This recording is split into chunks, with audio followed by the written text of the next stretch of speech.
No vídeo de hoje do canal do Nicola, eu vou te falar sobre uma causa milionária que o Flamengo acaba de vencer na justiça. Preciso te atualizar sobre Carneiro. O atacante uruguaio pode receber sua última chance para jogar no São Paulo. Para completar, falo ainda sobre Arauz, meio atacante do Corinthians que tem proposta, tem interesse de um clube argentino. Tem ainda informações sobre Paulo Nobre, ex-presidente do Palmeiras, que quebrou o silêncio. E para fechar, vou falar sobre Claudinho, o artilheiro do Campeonato Brasileiro que está de mudança. Bom, antes de falar sobre tudo isso, só pedir para deixarem like no vídeo e se inscreverem no canal do Nicola apertando esse botãozinho vermelho de inscreva-se, combinado? Bora começar o vídeo falando sobre Claudinho, autor de 17 gols no atual Campeonato Brasileiro. São 19 na temporada 2020-2021, sendo 17 deles no Campeonato Nacional, fase espetacular. O Claudinho já foi especulado no Flamengo, no Atlético Mineiro, mas seu destino será o RB Leipzig, time da Alemanha, que tem parceria com o Red Bull Bragantino. Seria natural essa mudança. O jogador de grande destaque do futebol nacional nesse momento, 24 anos de idade, e o valor da negociação vai gerar entre 12 e 15 milhões de euros, algo próximo a 100 milhões de reais. O martelo vai ser batido nos próximos dias, mas o Claudinho só será entregue ao RB Leipzig a partir da metade do ano, até porque a janela de transferências na Alemanha nesse momento está fechada. Então, se você torce pelo Flamengo, pelo Atlético Mineiro, pelo Palmeiras ou por qualquer outro clube que teve seu nome envolvido ou especulado com o Claudinho, esqueça, Claudinho já está de malas prontas. Quero falar também sobre Paulo Nobre, o ex-presidente do Palmeiras, presidente de 2013 a 2016, enfim quebrou o silêncio.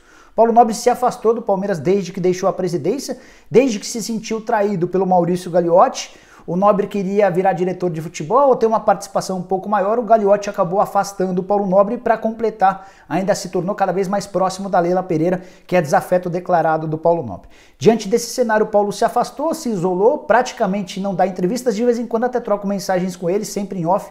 Paulo Nobre não quer falar em on, mas recentemente, depois da derrota do Palmeiras no Mundial, da quarta colocação no Mundial de Clubes, o Paulo Nobre resolveu ir às suas redes sociais para se comunicar com o torcedor, e especialmente com os jogadores e com o técnico Abel Ferreira. Ele disse o seguinte, abre aspas, perder sempre é amargo, ainda mais torcendo para o Palmeiras, que tem as vitórias em sua essência, mas não sejamos ingratos com esse grupo que hoje nos representa dentro de campo.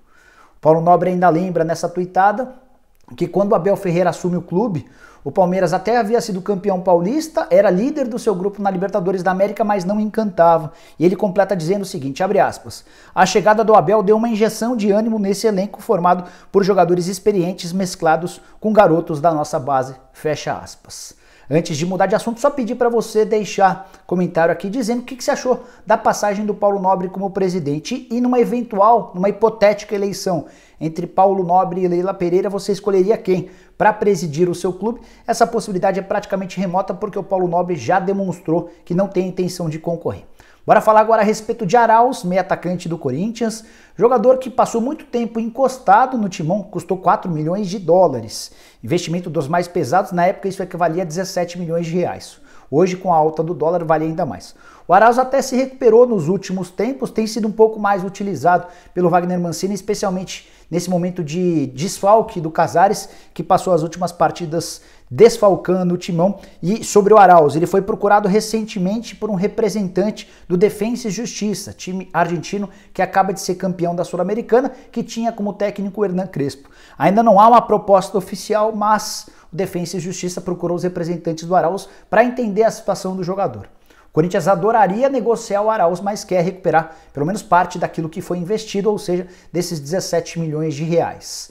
Não acho que o Arauz hoje consiga valer tanto. De qualquer maneira, é bom dizer que dentro do Corinthians, o André Sanches e o próprio Duílio Monteiro Alves, o ex-presidente e o atual presidente, tem o jogador chileno na mais alta conta. Não entendo muito porquê, não gosto do futebol do Arauz, mas o antigo presidente e o atual presidente gostam bastante do meia de 24 anos de idade, 38 partidas e um único gol marcado com a camisa corintiana. Bom, bora falar agora sobre o São Paulo, que faz jogo decisivo contra o Grêmio nessa rodada, jogo no Rio Grande do Sul, confronto direto de times que brigam por vaga na Libertadores da América.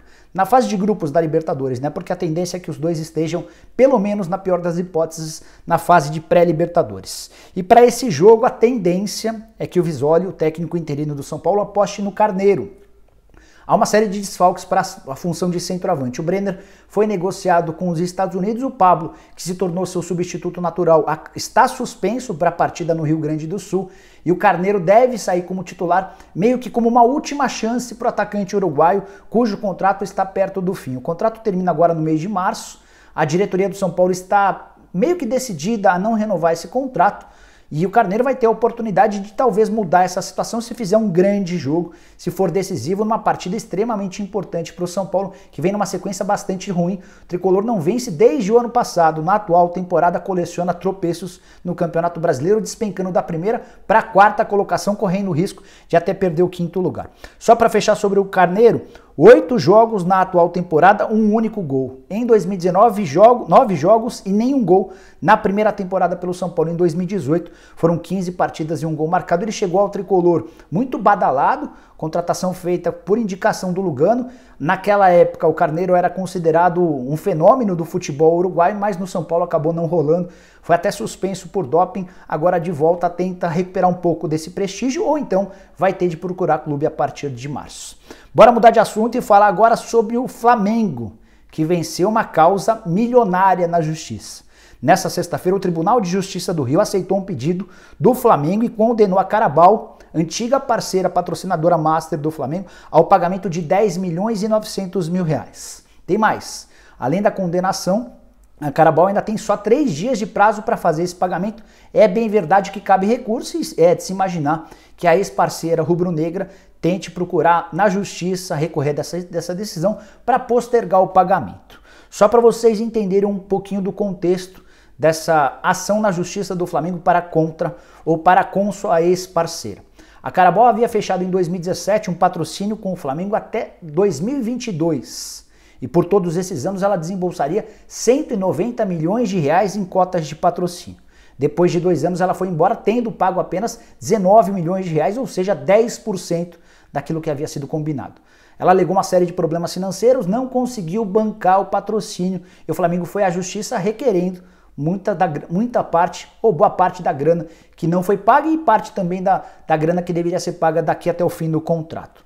A primeira decisão na justiça extremamente favorável ao Flamengo.